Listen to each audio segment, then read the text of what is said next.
What's up, mob? Hey, it's your favorite industry outsider. So this is my 250 wrap up from Glendale. RJ Hampshire, he's fired up. Levi Kitchen and Jordan Smith had a scary moment during the main event. Whose fault was it? Also, updates on Nate Thrasher, Ryder D, and Addison Emory. All were carted off in Glendale, but I got updates on their conditions. And that LCQ was wild. But I'm going to get into that and more. Before I do that, guys, please check to make sure you're still subscribed if you've already subscribed. I don't know why. YouTube won't do anything about it. They told me if enough people comment, they'll look into it. So if you're getting unsubscribed, please comment, hey, I'm getting unsubscribed with some details about it. Maybe I can get them to fix this problem. So, and if you're not subscribed, hey, I appreciate it if you do. Thanks, guys. Let's get into this thing. You need people like me so you can point your fucking fingers and say, that's the bad guy. Wow, so RJ Hampshire, man, he went out there and rode awesome. He looks like a guy who, I mean, he still has that send it moments, but he's been able to this year at Anaheim and at Glendale to, when he gets out front, just ride within himself. I don't think he might have had a couple moments in Glendale, but he was still riding within himself. He's really looking mature. I mean, he is awesome right now, and he looks like him and Levi Kitchen both seem to be really dialed in, and both are looking really good for this championship. Somebody asked RJ if he was going to ride the 450 in between, you know, the long break for East Coast, and he said he wasn't scheduled to race any, but he was in a talking mood. He was like, no, I'm going to ride that. I'm going to fix that. Hopefully the team's getting that 450 ready to go. I'm going to be spending some time on that. Probably won't be racing it, but I definitely want to ride it quite a bit. Maybe learn something, maybe help the other guys out.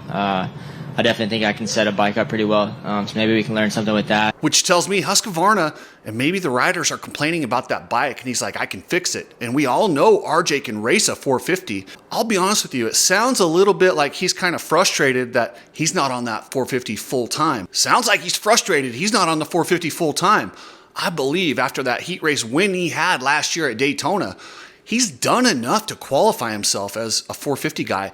And I think him and everyone on that team knows he's better than the two guys they have right now. And that's got to be a little bit frustrating being, you know, relegated to a 250 guy when you're better than what you see in the 450 class for the Husqvarna team. Levi Kitchen, his starts are awesome. This dude's ripping hole shots. And it's strange because everybody talks about the Star Yamaha that he rode last year and how good it was at starts. But on this Kawasaki, he's even better. I don't know how that is, but it's working and he's ripping hole shots. When you win a championship of any sort, you got to be good, but you also got to be a little bit lucky. And right now, he's getting a little bit lucky too. I mean, he made some mistakes. He was eaten up by Jordan Smith and RJ early in that main event, and then Jordan had his issue, and then Levi made a mistake. It could have been disastrous, but he got lucky. And that's what happens a lot of times in these guys' championship seasons. You'll look back to a couple moments where when it could have gone either direction, it went the right way. And hey, he looks like, right now, if you want to ask me who's going to win this title, I think it's Levi Kitchen. Joe Shimoda finally got a podium. The guy that Honda hired to replace the Lawrence brothers and win 250 Supercrosses and possibly win another 250 championship. It took this many rounds and he kind of backed into that podium. He had to get lucky. Jordan Smith had to have his incident with Levi to even get Joe on the podium. That's not what they're looking for. That's not what HRC Honda wants. That's unacceptable. With that said, can he use that? He can build a little bit of confidence and maybe get a little bit better. He's got 6 weeks. Historically, he's better at the end of the season. He always starts slow, but he's got a lot of work to do. And right now, I just don't think he's on the pace with, you know, any of those top 3 guys or Thrasher, who I'll get into that in a little bit. That was gnarly. But he's the 5th place guy in my mind when those 4 guys are healthy. Honda's not paying him to be a 5th place guy. They're paying him to win races and fight for championships and be on the podium every week. So he finally got that podium. Can he build off that? You guys tell me. Check out the Coach Rob store. He's got a recipe book. I suck at eating, buying stuff. Coach Rob has a recipe book on there where you can go and find easy stuff to stay healthy, especially while traveling. So check this out. Order up the book. I got mine coming. It'll be here Wednesday. But yeah, Coach Rob, and check out the CoachRobStore.com. Epic Garage Designs. Epic does the coolest garage builds ever. Head over to epicgaragedesigns.com. There's anything you need for garage organization over there. Check it out. You don't have to do your entire garage. Just order a rack or two. Jordan Smith. Jordan Smith was looking awesome out there. Passed up Levi right off the bat. Gapped him instantly and was kind of maintaining a lead over RJ. And what did he do? He slid out just like he did. I believe it was practice. One of those races. He hits that flat turn where the plywood's kind of coming up and it's like ice. It's super slippery. You have to flat track it. He's got an East Coast style.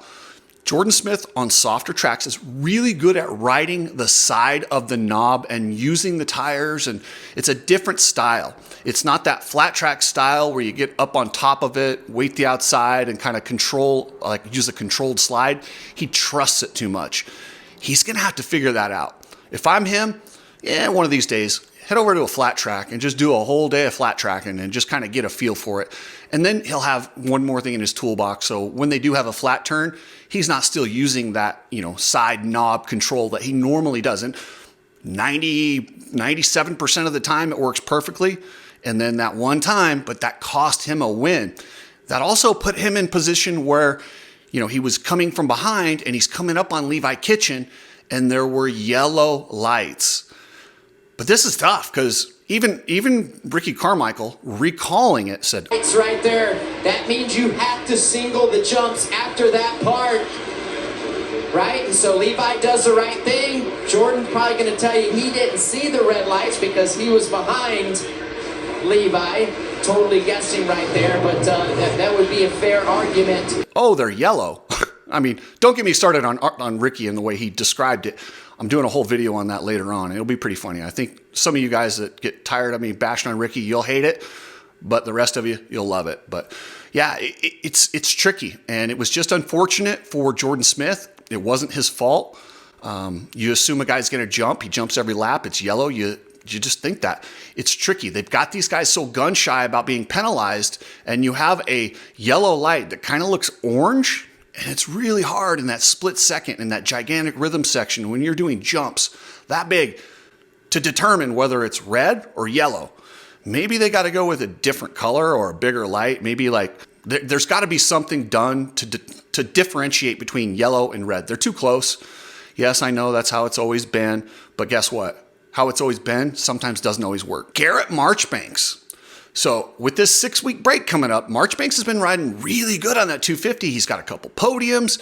He's definitely doing a lot better than I thought because he is a bigger guy. Although he's lost a lot of weight, he's definitely trimmed down and working his butt off. I was like, dude, are you going to go east? Are you going to ride some 450s? Myself and his team asked him to do this. He said, no, I want to focus on 250s. And while I think it's probably not the right idea, last thing I want to do is have a guy riding 250s, forcing him to a 450 where he doesn't want to. So the team's doing the right thing by letting him just sit out and ride the 250 class. And I also forget how young he is. He has some stuff he wants to accomplish in that 250 class before he jumps up into that 450 Shark Tank. And it is deep. I mean, there's a lot of really good guys in that 450 class. Man, both of the MCR Honda riders looked really good. But Mumford in particular looks like he's got podium speed. And I hit up the team and I asked them, hey, what's going on with him? How come he can't maintain this? And they let me know he had an illness going into the series. It's nasty. It's the one we all talk about, the one that gets you banned, the one that got everything shut down. I had to deal with this. I've dealt with this for a long time, and it took me forever to recover. And Mumford's kind of dealing with that. And he just can't quite get his cardio back, or he can't get it to where he can do a full main event. They're confident in the 6 weeks away that they can rebuild him as he's feeling better. Now we just got to get that endurance back. But this guy absolutely has the speed to be a front runner, to get podiums. And once you get a podium, the next step is win races. And I think Mumford's that talented. Oldenburg, we know on any given night, he's a veteran.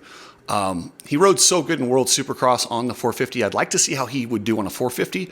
But hey, you go where the team wants you or where they need you. Julian Bomer, he's having a solid rookie season. The kid from Lake Havasu rode really well in Glendale, made a couple mistakes, got pushed off the track, ended up 7th. But hey, Don't be surprised if this guy's battling for a podium at some point during the season. This is a great rookie season. He's out there getting some very valuable experience and going fast. Guys, check out ridestrapped.com. They got your industry outsider shirts. They got your red pill shirts. And they're also having the Cooksey Cookout the Monday after the Daytona Supercross. So if you're around, head over to cookseymob.com. Yeah, Chris built a website for it. It's embarrassing, but he did.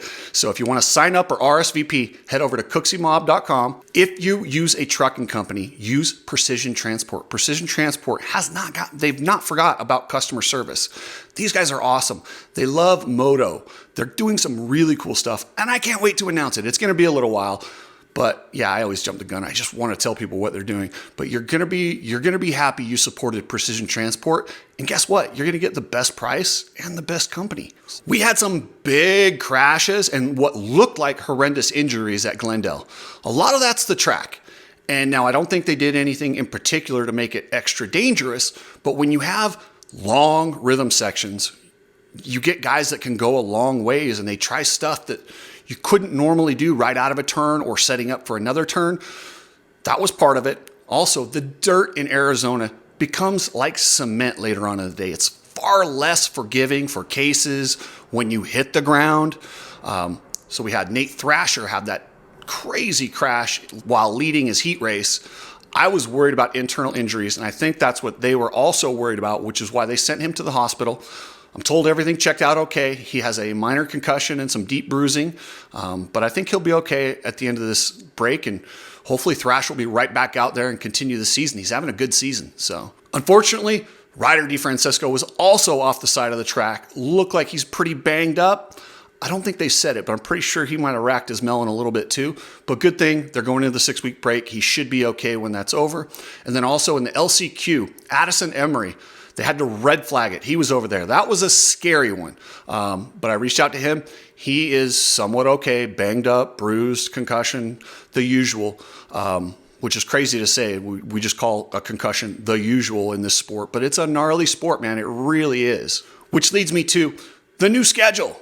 And RJ Hampshire wasn't shy about it. He said, this sucks. I'll answer. All right, let's go. Yeah. I mean, I don't know. I think there's a lot of excitement in 250 class. Like, if you send us out first, like, it's not going to change anything. Yeah, the ratings were high for the first round, but also I feel like the ratings have been high all year.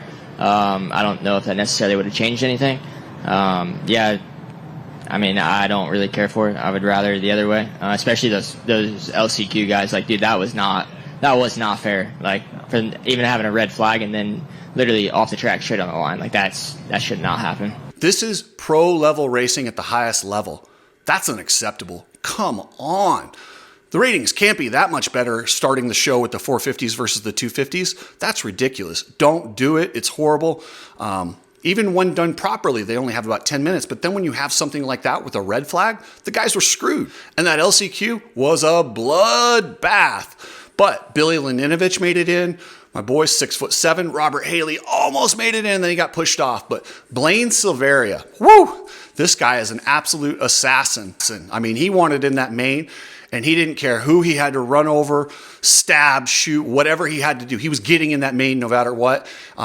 It was quite a lap, but hey, he got in. It's LCQ. Anything goes, right? If you guys need a real estate agent, you know I'm your guy.